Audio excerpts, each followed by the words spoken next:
سلام، چطور؟ من سام گیم پور هستم. ویدیو خوردنی داخل فضای جدید. بله.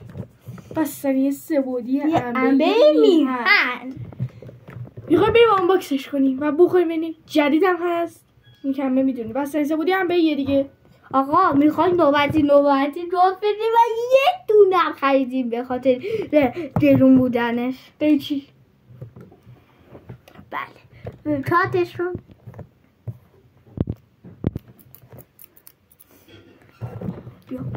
تو دوربین بازش. اینجا یه چیز داره به نام قیچی.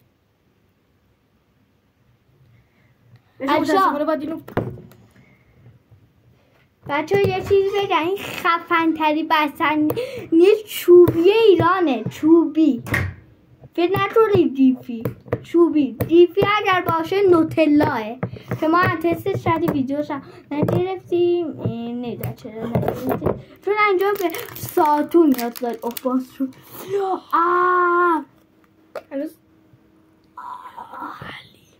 دیتیلو باش. دیتیلو باش. من چیزش بیارم باید همینطوری باشه. آقا بیریم برای تست. بوش خوب نیست. بوش انبت همون بو نمیده، بوی یخ میده. آره بوی یخ. 2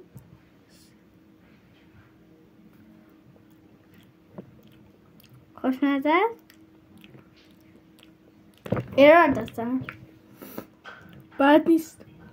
بذار بخورم. فعلا شهوارش هایی کم یواش. خوبه. چی مزه انبه درکی خوشمزه میده. چی مزه انبه خوشمزه. خیلی خوب. همینجا ویدیو رو کات میکنیم. امیدوارم ویدیو خوش اومده تا یه ویدیو دیگه. نه